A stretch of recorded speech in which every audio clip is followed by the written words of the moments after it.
Thank you for that, Sarah. I feel doubly a fraud today. I didn't know Dan Hazen, and I'm relatively unburdened by knowledge and experience of collection development.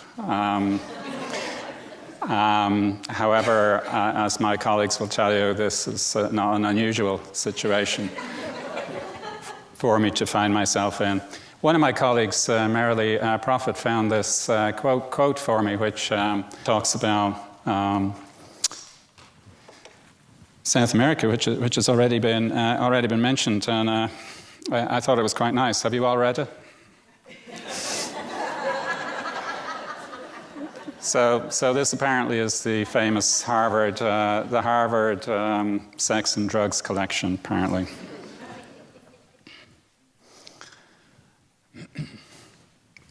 So what I thought I would do is I'm going to talk about two trends, and they're sort of trends that I think are coming in sideways to broader collections context. I was very conscious that there was going to be quite a lot of presenting later on in some depth about collections, about what large libraries are doing, about the contours, the use, the characteristics of quite large collections. So what I'm going to talk about is two sort of environmental trends that are coming in sideways maybe at this general environment, and I think are shaping some of the ways in which we think about it. I did have a few preliminary things to say about collections generally. One is, I think increasingly we're thinking about collections as a service, as one service among others, rather than necessarily the core of what the library does, the defining characteristic of the library. This currently is my favorite academic website. This is the website Monash University in Australia. What I like about it is it tries to tell a story about what the library does.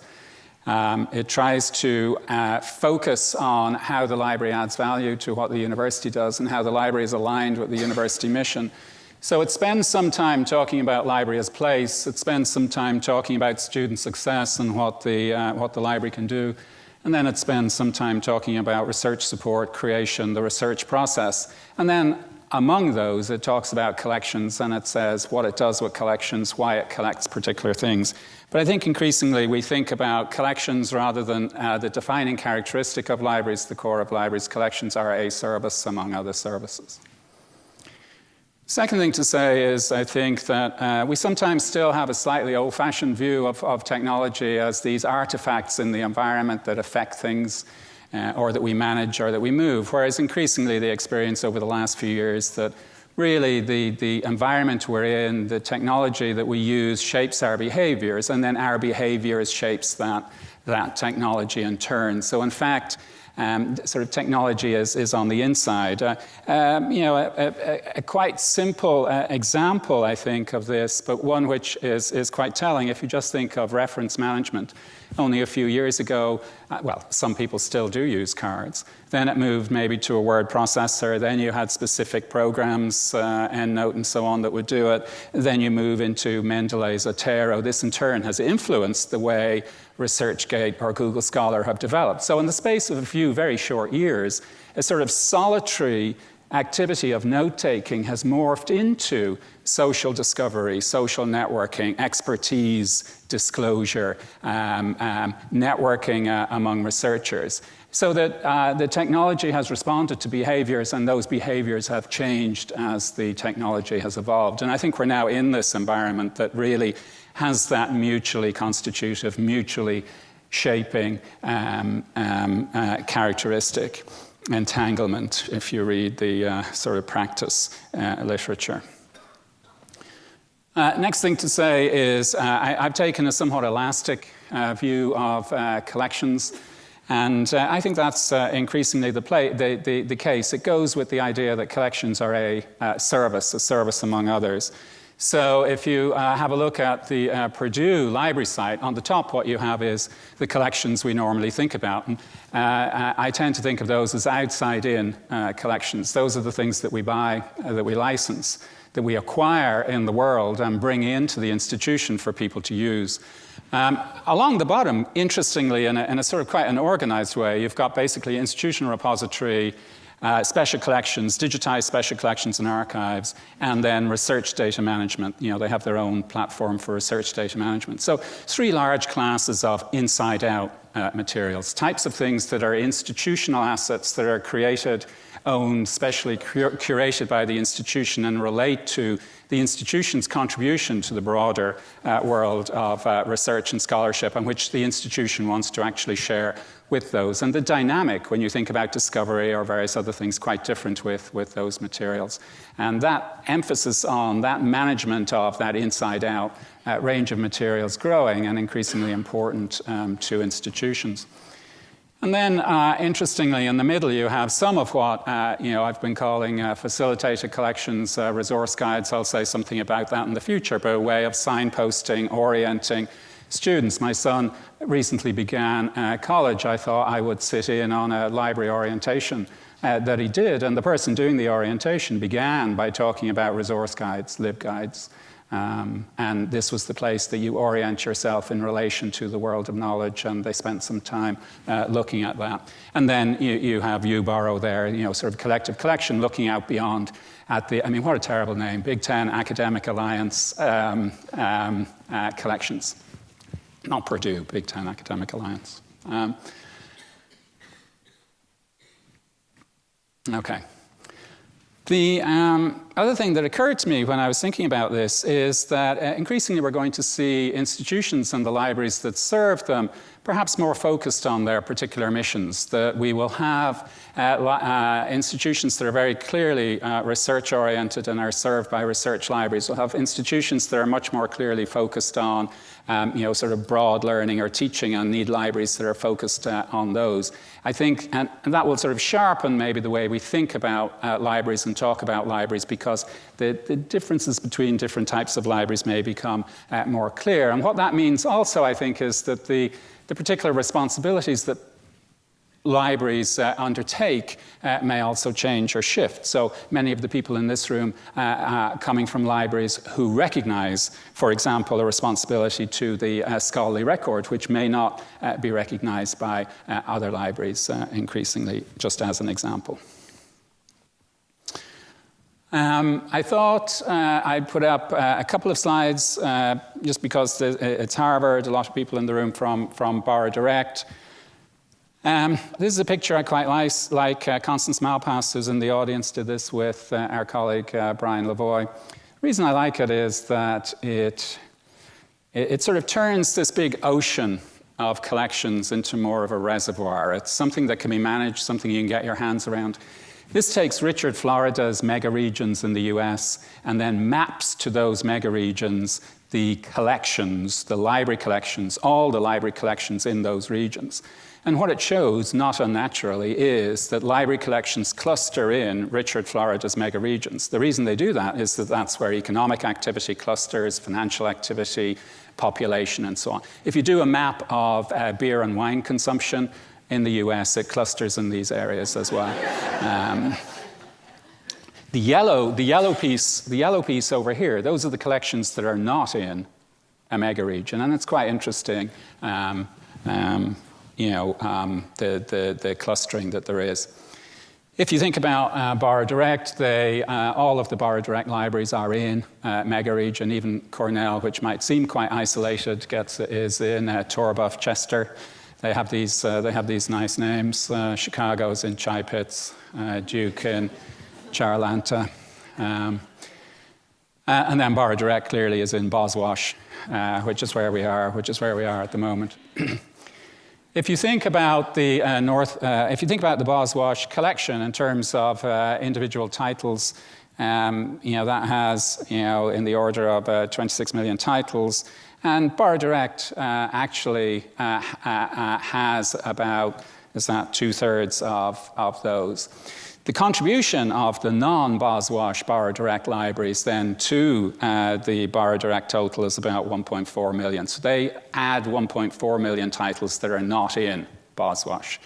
So it's just sort of quite interesting looking at that distribution. As I say, the thing I like about this picture is it makes those collections more concrete. And I think it's been in the context of some of the discussions that we'll have later, instead of thinking about books, in this big ocean, we've come to a situation where we think of them as finite, as manageable, as a reservoir rather than as an ocean. If you think about the total number of titles, the best word, in North American collections, Boswash has about 57% of those. So if northeastern United States decided to secede because of election results, say, you would have a situation that they would have over half of the books in North America. So they'd be well started. Chai Pits has about 41%. Bar Direct on its own would be the third biggest region if it were a region. So Bar Direct has about a third of the titles in North America. Down at the bottom, you can see the proportion of the other mega regions that Bar Direct corresponds to. So it is over half. It has over half the titles in every region. So that was a prelude. I thought I'd get in early on the selective quotation of Dan Hazen to support my points, which I'm sure will happen throughout the 2 days. I think the point, we characterize libraries by, in a print environment, a good library was a big library because you assembled lots of things near the people who needed them. So libraries are about reducing the interaction costs of using information. In a print world, you need to distribute things to be near where the people are. So print library, big, is good, and we've got into this view still, I think, that libraries are good. I mean, it is quite interesting. I mentioned college earlier. It's quite interesting looking at the publicity material that universities put out, or even look at job ads and seeing the number of times that they still talk about how many volumes are in the library, which I find quite surprising. I mean, from one point of view, not surprising. From another point of view, actually quite surprising. I put the middle piece in because I thought it was quite nice, and forced parsimony and conscious selectivity to describe the collecting activity in a print environment. But then the final paragraph sort of coming back to the point I was making earlier, that we have a range of services of which collections are an important part. So what I'm going to talk about is two trends. One is if you look at the reconfiguration of research work by the network. As I said, our behaviors are being reshaped in a digital environment, and we in turn then are reshaping that digital environment. And what's happening with research work, and how in turn does that play out in the context of creation, management, disclosure, curation of information resources. And in that context, I think that puts a lot more emphasis on this inside-out collection. The materials that an institution creates are now more readily visible and available for managing and pushing out. The second is, as the information space generally has been reconfigured by the network environment, that means the place of the library in that information space changes. So going back to the print library and the parsimonious selection, that was in an environment where you could have said maybe information resources were scarce and you would find in the library a large part of what you might be looking for. Now we have this abundant environment where there are lots of things available. So how the library positions itself in that environment may also change. Related to the idea of the inside-out collection is that increasingly we're looking at support for creation, management, and disclosure of institutional materials. Scholarly materials, special collections, a variety of things that are distinctive to that institution and may even have been created at that institution. On the other side, I think we're seeing increasingly, as the network is full of opportunities, and it doesn't make sense to bring all of those opportunities into the local collection, libraries are increasingly thinking about how they facilitate access to a variety of opportunities or collections. And I think a parallel development there is some specialization of collecting behavior. And I say specialized collections because I think I don't quite mean here special collections, but I mean that we're specializing. And, thinking of area studies, it's interesting to see the ways in which in some institutions area studies have come closer to special collections, in fact. Okay, so reconfiguration of research work by the network environment. This is three things to say here. The first is that historically what the library did was manage the outcomes of research. We managed the books and the journals that were the final exhibition of the research, the testimony that appeared about the work itself.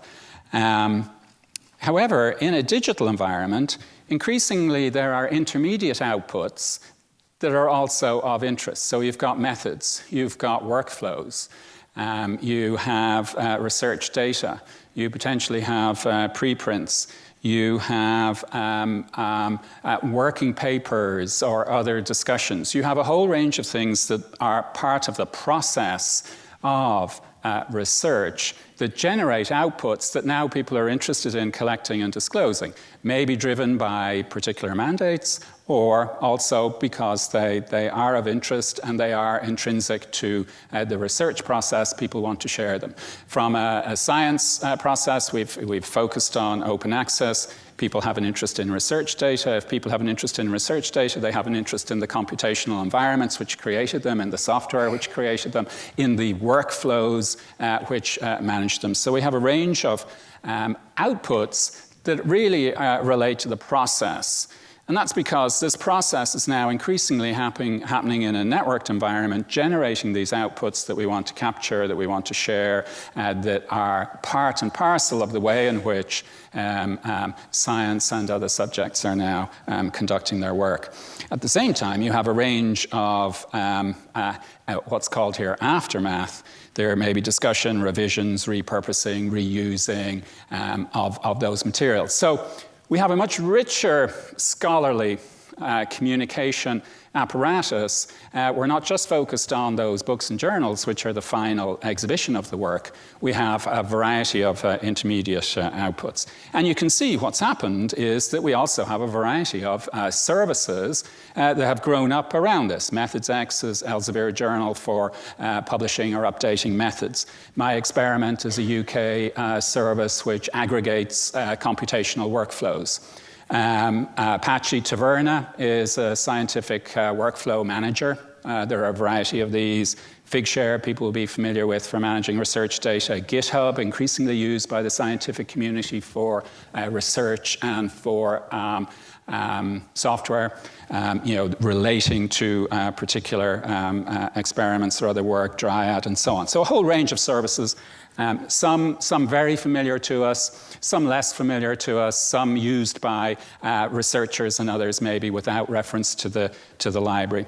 And at the same time, in terms of the aftermath, a range of services there, I'm less focused on that. So first big trend is that really research workflow changing, a variety of intermediate outputs that people use, a variety of services that have emerged to help managing those. Second, interesting development is this focus on researcher expertise and reputation and the managed disclosure of that. That happens within institutions. So individual institutions may use, say, Vivo, may use pure experts, may have homegrown systems, may have a variety of other systems to organize researcher profiles and other things.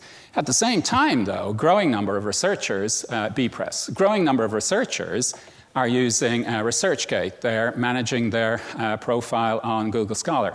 They are doing a range of things. What I have here is a Vivo page from Cornell, I believe a Google Scholar profile, which presumably is managed by the researcher, and then a ResearchGate profile, which is managed by the researcher. So what we're seeing here is those people who are active in terms of managing their outputs or their expertise in this way, there's a blurring of identity, their researcher identity workflow, because of the tools they use to do this, and content. So what you're seeing is, for some people, it becomes very important to make sure that people on ResearchGate are aware of what they have published, what they have done. But there's this blurring of identity, workflow, and content in an environment where increasingly there is either institutional or personal organized disclosure of outputs and expertise. Third big trend is really the development of what I call here infrastructure, research infrastructure, a variety of directions in which we're building infrastructure to manage the outputs of research. So we clearly, from a library point of view, began with institution repository. Various of you will have seen the really quite animated discussion about institutional repositories in the last couple of months. But at the same time, outside the US, much more quickly, we've seen the growth of research information management systems, the use of symplectic elements, Pure and Converus, and other systems to manage research information, about the research process. This is of growing interest in the US now, of more interest outside the US because of research assessment and the way in which research funding is allocated, but of growing interest in the US now, and we see more people implementing these systems and services. Vivo has a relationship with Symplectic, for example. Research data management, obviously of huge interest to many people in the room. Digital scholarship is a very broad umbrella there. User education and training about all of these things, again, quite a broad umbrella. But if you think about research infrastructure or infrastructure, really a major focus of development and a lot of work happening there. And this work is very much happening in the context of a rich campus ecology of players and partners, and maybe led from different places, really depending, I think, on politics and personalities on individual campuses. So yeah, really quite a lot of activity, and a lot of activity across various groups. I think what's interesting, and I have a slide about Elsevier coming up in a moment. What's interesting, if you look at materials coming out of Elsevier now, they talk about three classes of customers: researchers, research managers, and research support. I mean libraries. By research support there, I mean libraries. So the research manager, clearly, this is potentially an additional source of revenue, an additional point in the university where you sell services, typically within the Office of Research, Office of Sponsored Research, the people who are managing the processes around promotion and tenure, around faculty reporting activities, around the increasing information management, research information management. But sort of quite interesting that we're seeing this new category emerging, whether it's because of wanting to move around the library a little bit or just because it is emerging. But we have now the category of research manager as well as researchers themselves and the library. In some cases, the library is very actively involved in research management, and in other cases, less so. Annette Thomas, when this interview was done, was the CEO of Macmillan Publishers, and I quite like it. Her view is that publishers are here to make the scientific research process more effective by helping them to keep up to date, finding colleagues, plan experiments, and then share their results. And after they've published, the processes continue with gaining a reputation, obtaining funds, finding collaborators, and even finding a new job. What can we as publishers do to address some of the scientists' pain points? So you could, instead of Annette Thomas, you could have Sarah Thomas there, it seems to me. Sarah Thomas, her view is that libraries are here to make the scientific research process more effective by helping them keep up to date, find colleagues, plan experiments, and so on. So I think this is interesting. This is a description of the publisher role. What is the publisher role? The publisher role is to act across that complete research life cycle, that process that I mentioned earlier. We tend still to have quite a narrow focus, and we have the open access discussion, we have the publication discussion, but I think increasingly what we're seeing is, and you can see this driving, for example, the consolidation of Springer Nature. So this big consolidation happening over here to match the Elsevier work over here. So, as I say, if you think about Elsevier, it's really quite interesting. If you think about what do they sell to libraries, bibliographic resources historically. A couple of years ago, they bought a Danish company which does a research information management system, which is Pure.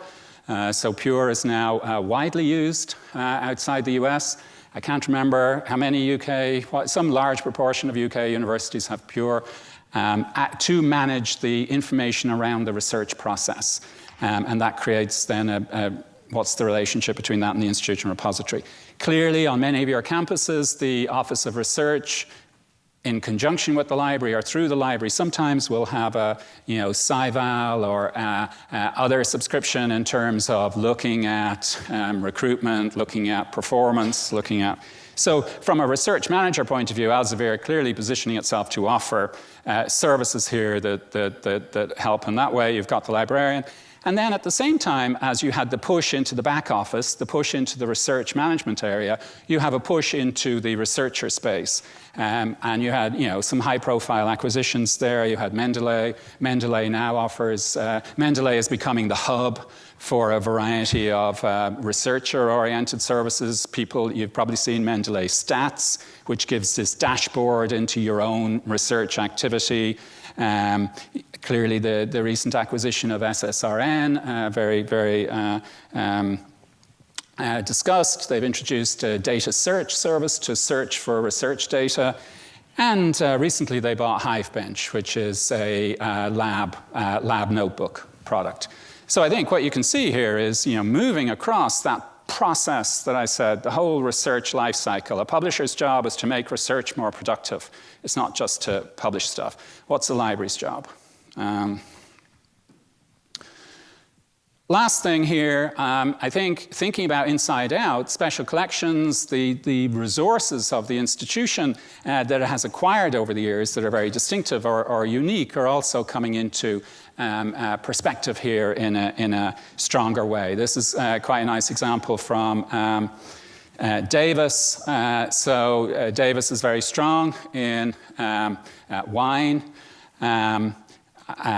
This is taking a particular special collection, particular area of interest, wine labels, which is also important for the reputation of Davis, doing interesting things with it, disclosing it in new ways, building services on top of it using innovative methods, looking at crowdsourcing, looking at data science. So effectively bringing the new expertise of the library to bear on a special collections area and pushing that out, but in a way, though, that demonstrates the connection between the special collection and the research interests of the institution, enhances the reputation of the institution in an area that is very important to it, and demonstrates, strongly a relevance type of issue, both, to the community at large and the institution.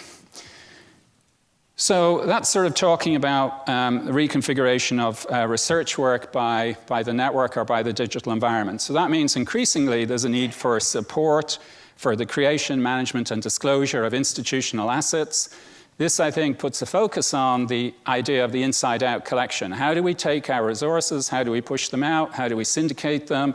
How do we make sure that they're indexed by Google? How do we make sure that they're visible in important aggregations? How do we do all of these things to make sure that the assets of our institution, which are potentially important to scholars elsewhere, to researchers elsewhere, to learners elsewhere, which may enhance the reputation of our institution, which are an important part of the overall scholarly landscape, how do we make sure they are active in other people's network lives? So as a summary, I think, a phrase quite like, workflow is the new content. Thinking about that process, how do we help manage that workflow? How do we think about those resources are managed? Workflow is the new content. Reputation is very important. Manage and disclose both the intellectual outputs, but also the expertise of the institution has become an important issue where libraries are variably involved depending on local conditions, but libraries also should be involved in terms of thinking about some of those intellectual outputs. Moving from discovery to discoverability, libraries manage discovery. environments to find the books and journals and so on, increasingly they have to think about the discoverability of the institutional resources. How are they discovered by Google? How are they discovered on the web? How are they discovered in other places? And increasingly, there's a sort of right scaling and collective action issue here. How do we do these things? At what level do we do them? Do I do this at an institutional level? Do I do it in my consortium? Do I do it in a national service? Outside the US, it's not uncommon for national initiatives to step in and work with some of these things, and I'll come back to that point later. It's clear that increasingly some of these activities point to the benefits of collaboration at scale, and they also are the types of things that really need to add up into collective collections in various places. Okay. So that's a little used feature of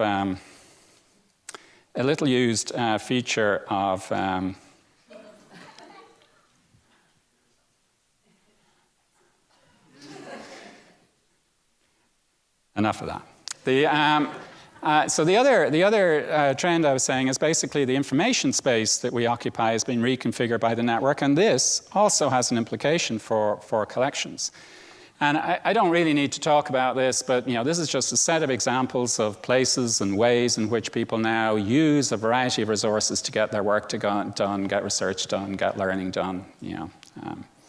We're very familiar with the list.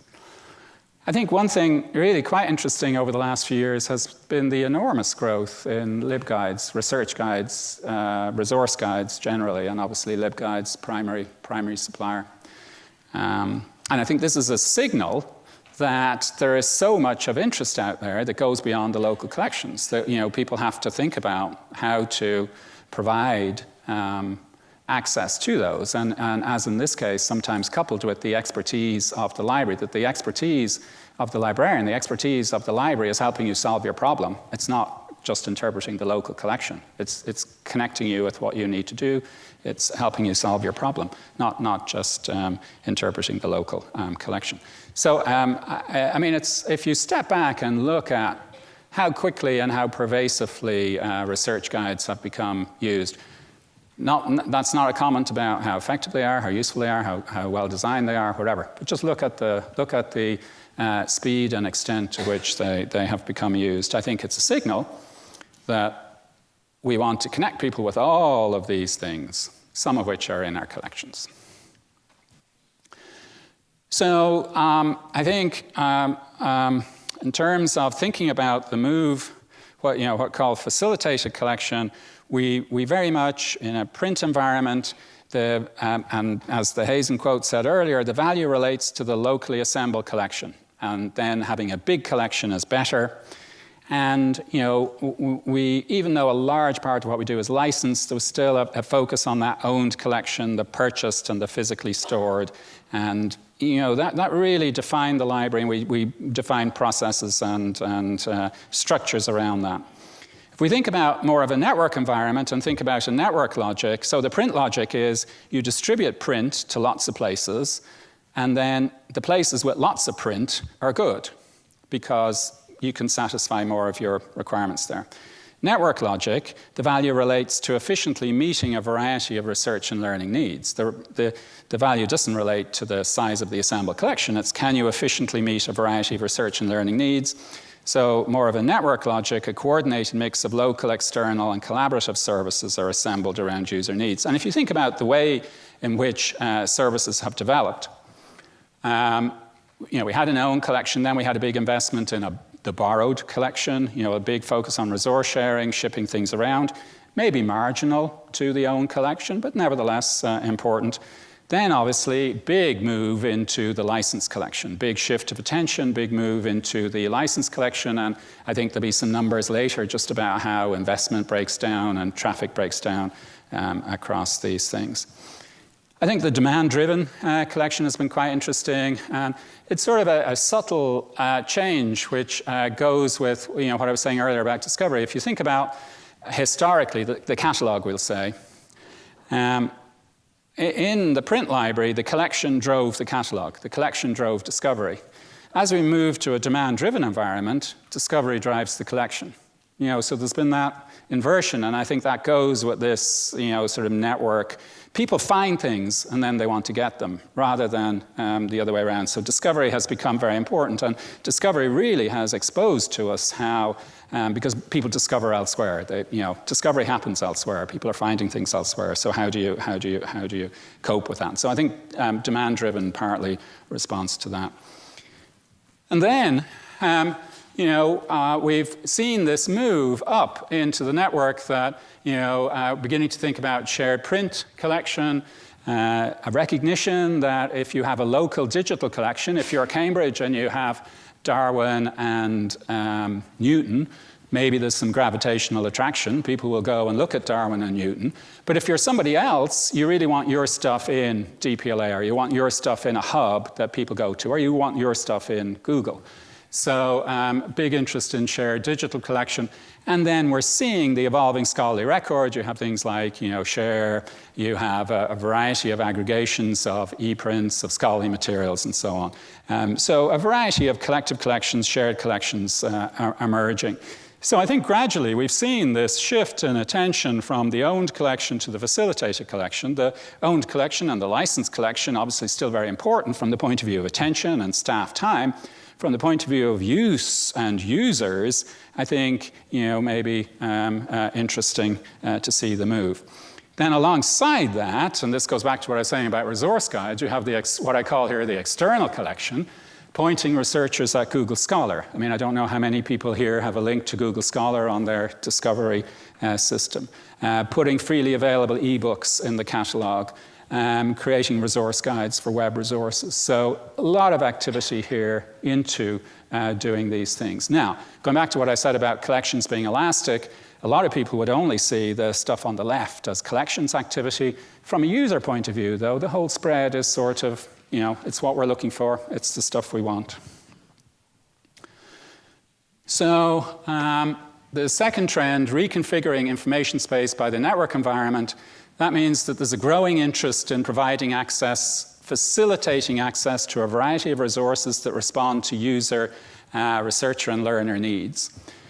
I think that is going side by side with a growing view that local collections may be specialized, as I was saying earlier. Not special, but specialized, specialer collections. People are getting specialer collections. And this is just, it's a local example to me. We drive past it sometimes. Bowling Green State University has a research interest in popular culture, and they have a strong collection on popular culture. Not they have special collections, but they have a collecting focus in this area. They have specialized interest in this area. Now, this has obviously been always the case that you have particular focus, but I think it's maybe swimming a little bit more into explicit, planned focus. So if you think about some summary points there, specialization of locally acquired held collections, an engagement model that really collecting goes with thinking about liaison engagement and so on to sort of understand and respond to the needs of faculty and students that need to be driven in that way.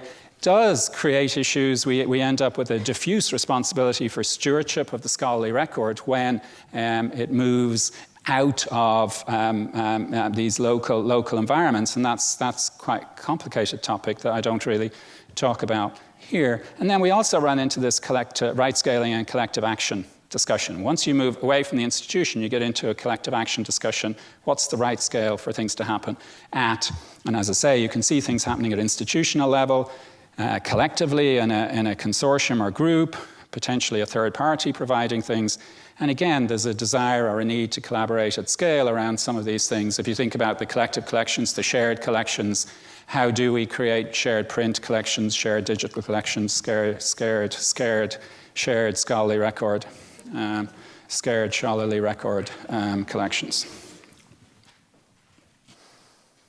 So those are the two trends that I spoke about. This, by the way, is the Harvard Crimson. I put the numbers in, like I found the RGB numbers or whatever and put them into PowerPoint. So it's the like to have fidelity. So in terms of three sort of activities, as I said, I mean, I just quoted from the quite influential report about sort of liaison models, but an engagement model in which library liaison, I mean, whether or not you go at this model, I think the trend towards facilitated inside out goes with this sense increasingly of a need for deeper engagement with research and learning process, and that's what drives things rather than a traditional organization around collections, reference or whatever. The second thing clearly is a variety of campus configurations that are interested in these things and no necessarily a routine pattern driven by local circumstances. You have university presses doing interesting things. You have, as I say, research information management emerging as an issue, which is variably configured, and CIO's office involved. And then collaborative and structure is really issues around sourcing and scaling. So from a scaling point of view, finding the right level at which to do things. And from a sourcing point of view, finding the right partners. And that's becoming increasingly complicated. And that's what I wanted to finish with, just talking a little bit about that. So it's but John Wilkin. So he, at the JISC CNI conference this year, gave a presentation entitled Radical Scatter. And I assume, I didn't check this with him, and we are being recorded. I assume this is an allusion to radical collaboration, that what we have is radical scatter rather than radical collaboration. I don't know, though. A friend told me that was what he said. So what he said, and I'm sure some of you here were there, that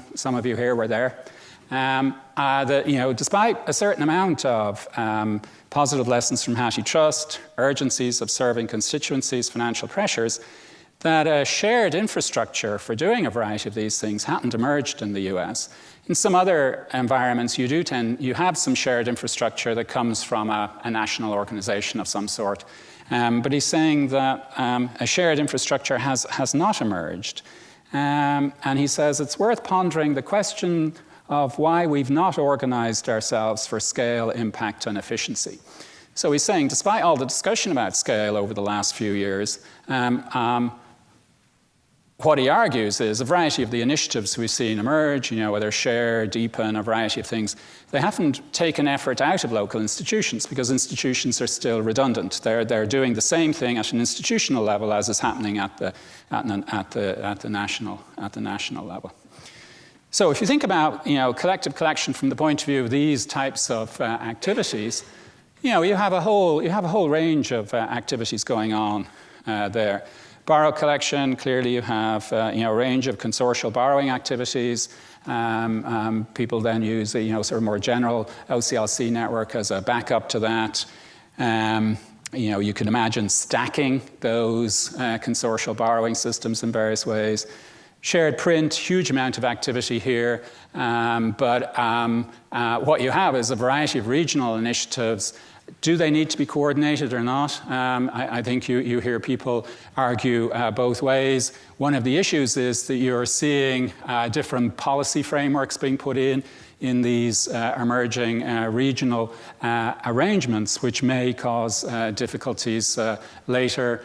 Shared digital collection, obviously digital is very big, but you've got a variety of things here that serve particular needs, solve particular problems.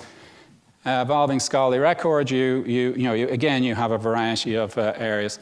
So the John Wilkin point, I think, is that we see a lot of activity, but it's effectively radical scatter because you have these activities plus institutional activities that they don't necessarily replace, although in some cases they do. Perhaps antitrust, I think, is the example he points to that is a counterexample, but maybe it's only one.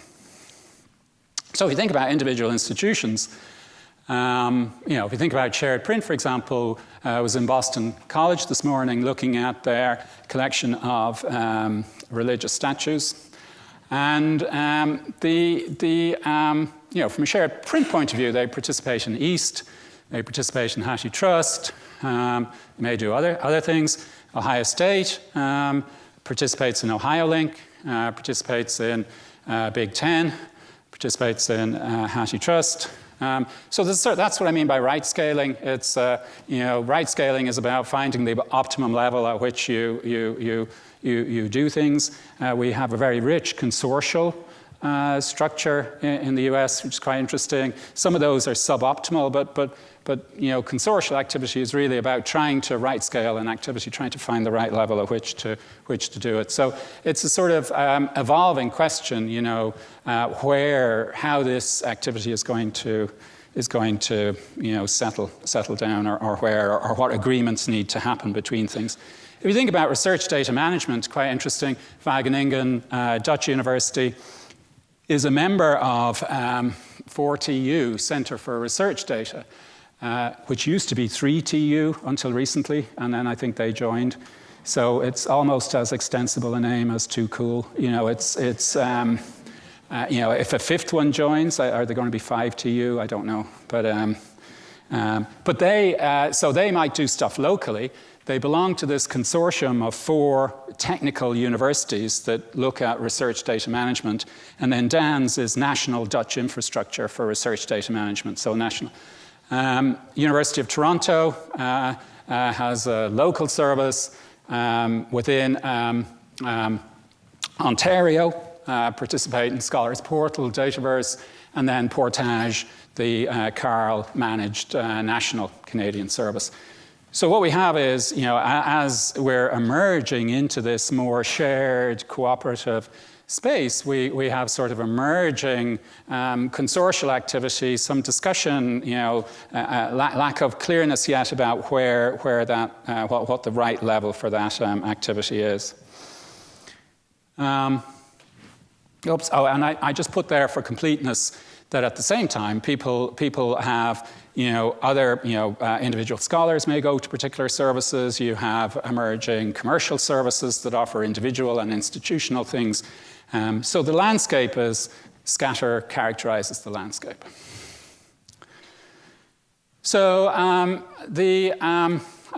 again, Constance and Brian Lavoie did some work a while ago looking at the shared print environment. And basically, if you think about shared print environment, historically we had an environment that was loosely coordinated, invisible hand. There was no. But now that we're thinking about managing down print, we're thinking about managing it as a resource. You need really to move to more conscious coordination of that activity. It has to be more planned. And where does that get planned? Does it get planned in BorrowDirect? Does it get planned at HashiTrust? Does it get planned somewhere else? Constance and Brian suggested that there were 4 activities that sort of characterized conscious coordination in this type of context. So first of all, you need system-wide awareness. You need to know what else is in the system. You need to know what resources that you want to coordinate with. Within the group that's looking at this, you need to have a division of labor and then potentially specialization so that people can collect more of less if it's print collections, but if it's other types of activities, you have that division of labor specialization. You need explicit commitments above the institution, so there needs to be a clear view of where things are going, and then agreements about reciprocal access. So you have these types of arrangements within, for example, consortial borrowing, or other types of consortial activity, but really making it explicit what is required to begin to scale these types of collective collection shared activities above the institution is something that we're sort of grappling with now and needs to become clearer. And this is sort of providing a hint or a guide. So to finish, I did find this Hazen quote about collection integrity. Research libraries have built their collections through expensive, carefully planned efforts extended over decades, in some cases centuries. Holdings, deliberate creations of mutually reinforcing materials, not just haphazard accumulations. So I think one of the challenges facing us now is to move from collection integrity to collective collection integrity, which means doing that conscious coordination, which is required to, I think I had too many things here. I think collection integrity, collective collection integrity, conscious coordination, and radical scatter is too many. Yeah, I should have probably dropped radical scatter. Yeah, the next time. But the serious point is that collection integrity is something that characterized individual collections. If we move that into a more cooperative environment, that integrity has to characterize the collection, the collective collection. That requires conscious coordination, which means doing particular things, examples of which were on the previous slide. Our current environment is one where we do have radical scatter. And that's all I want to say. Thank you. I'm stepping in as the respondent, and I think my role today is to give you a moment to come up with some great questions to ask Lorcan. And we'll turn to the Q&A in just a moment, but I'll make a few respondent remarks. I always enjoy listening to Lorcan and reading his works because he is both an insider and an outsider. He knows us very, very well, and yet is on the outside and can illuminate for us the patterns and trends that we are often too close to see ourselves. So my takeaways are, a lot of what is going on is for us to continue in our mission of in service to the teaching, learning, research, and practices of our university, then how do we change our practices to match the changing practices of our users? From the inside out, who, if not us, will manage the research and other outputs of our universities? Is this not a reconceptualization of university archives? And if not us, do we just open the door for others, whether it's Elsevier or other vendors, to step into that place because we have failed to do so? Increasingly, more and more of our collections are not owned by us, but are facilitated, as Lorcan pointed out. I find this horribly uncomfortable, yet it is the reality. To have users say, well, why can I print this and not that? Why can I lend this and not that? Why can I copy this and not that? And we often are the brunt of those kinds of questions and frustration, yet that is the network that we're operating within. So if we assume inside out, if we assume facilitated collections are here to stay, and I think we can all agree to that, how do we respond to this? While none of us are likely going to have the luxury to be able to create our library organizations from scratch, is this still not an exercise we should think about? For example, what does technical services look like in this new world? We're starting to shift from print as being the center of technical services work to electronic. But is that not just one more movement that we need to go on a transformation that brings us to the inside out, where in fact the core services of technical services are about the content creation of our own institutions? And if that is at the core of their work, what does technical services look like as a result of it? As just one exercise that we can and should be thinking about. Many libraries, and here's a conundrum I'm struggling with. Many libraries have made staffing and service changes to respond to this changing environment. We can see this, for example, with data librarians or with the creation of institutional repositories. Yet I don't think anyone here is fully satisfied that these services and these offerings are understood and fully utilized by our users. So even when we make the change, we are still, I find, like banging our head against the wall. Don't you see what we've done for you? How do we overcome this? Are we so constrained by the label of library that it just becomes impossible for our researchers to recognize the other services that we can offer? Do we need to create an other? Do we need to create some other organization on our campus, like the Centers for Teaching and Learning? We pop up something else that is rebranded in such a way as to really say, here is where you come for those researcher services, and that having it within our library is just too constraining. I have no idea, but I'm trying to be provocative here in all of this.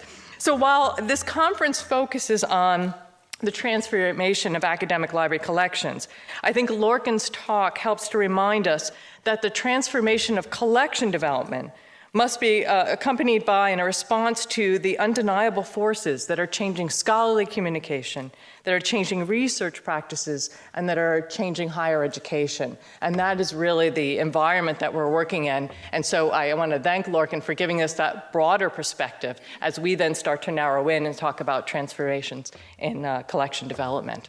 So with that, I hope you've had time to come up with wonderful questions. And I want to turn this back over to Lorcan, and Francesca will help us with as a timekeeping on this. I think we have a question over here.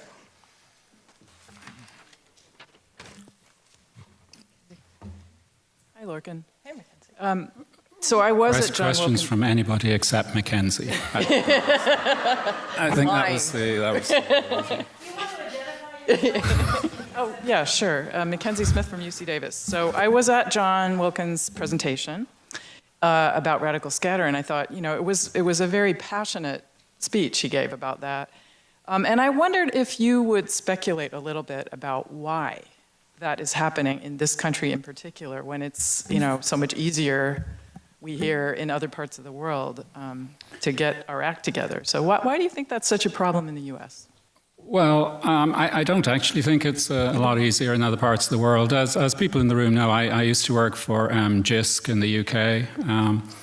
And, you know, you go to UK library conferences and people would sit around the table and say, oh, this is terrible, you know, look at those big American universities. They just do these things, you know, all those innovative services, they're really great.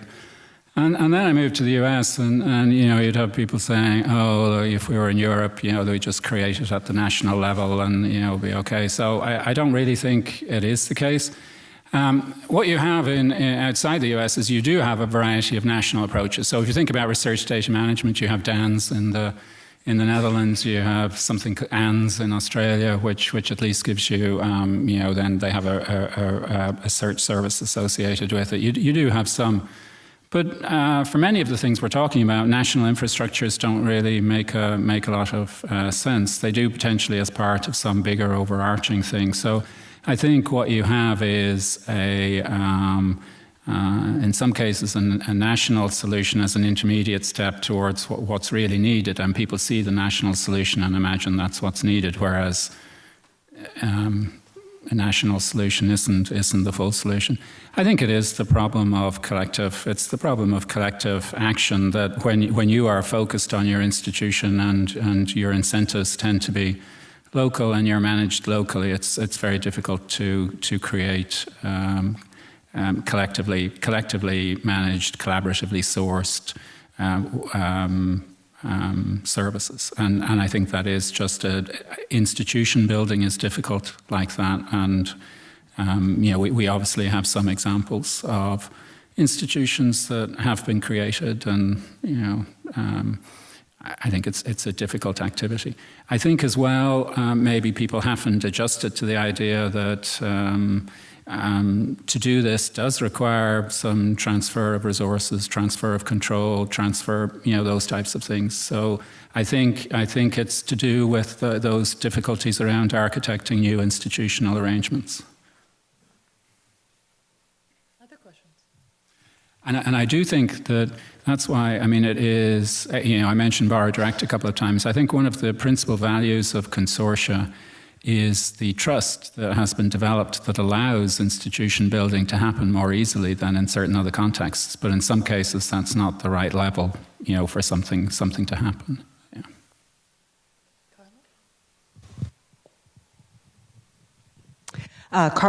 Oh, that's weird. Sorry. Carla Strebe, the Ohio State University, down the road from Lorcan here. I too kind of have I'd like to hear more from you, Lorcan, about, I think one of the things, especially when we think about the spaces that we're going to be talking about for the next 2 days, one of the patterns we often run into when we try to coordinate and collaborate is, what am I doing? Closer? That just makes it worse. But that's okay. Is that we get stuck when we try to collaborate because we want to figure it all out. There's always another frontier. If we figure it out at the Ohio Link level, oh, but have we figured it out at the Big Ten level? Have we figured it out at the HOTI level? And do we know enough? Or what if we're not perfectly efficient? What if we create 3 wheels? Maybe we shouldn't create any until we can be sure that we only are going to create one. Well, you need a 4th, I think. It may be. Some people might disagree.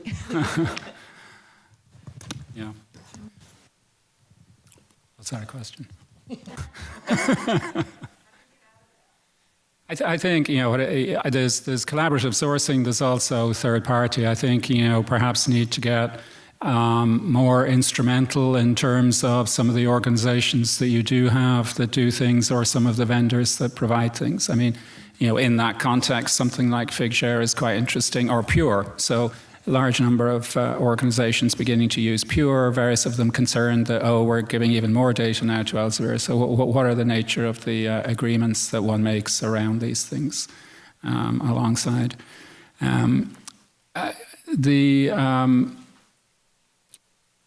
Ohio Link Big Ten Hattie thing, is quite interesting, and it seems to me you should tell me, but I think there is, because Ohio State's interesting. I mean, you do have an Ohio anchor role, which you need to, and then you participate in the other. So I think it's just difficult, and you're going to have to work through doing things at the different levels and finding out what the answer is. I don't think there's a pattern that's going to crystallize. It's as you say. I think there's no perfection there. You will have to fulfill an Ohio role. And then participate in the Big Ten in the way that is appropriate for those institutions, and just work through it. I think we have time for one more question. Michelle DeRocher, Harvard Library. Since we've been talking about collaboration at scale, and also Susan mentioned technical services, I want to bring this to a very granular level of metadata and the use of metadata to support research collections and discovery.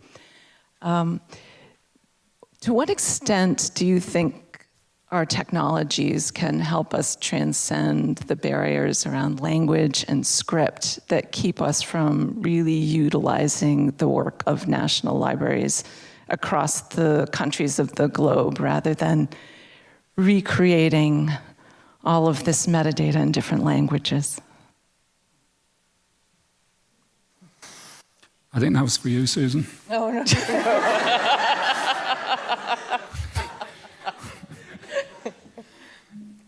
I mean, it is quite difficult. I mean, obviously, with things like translation and so on, that will get better. I think over time, what we'll see is we will move away from a record-based view of metadata towards, what we used to call authorities and what we're beginning to call entities. So national libraries will use shared lists. So we're trying to pull together national authority files into VF. You've got ISNI. You've got various other things. So you'll have canonical identities. You'll have canonical entities which they will link to. So people will instead of managing individual records, we will manage those entities. We'll manage data about people, about places, about subjects, and in this environment, people then will create links to those. If they're not there, they will link to them, and that will then facilitate moving data around. But that's a sort of long-term direction. In the interim, we will just get better at managing scripts and supporting Unicode and doing all of these things. Well, join me in thanking Lorcan.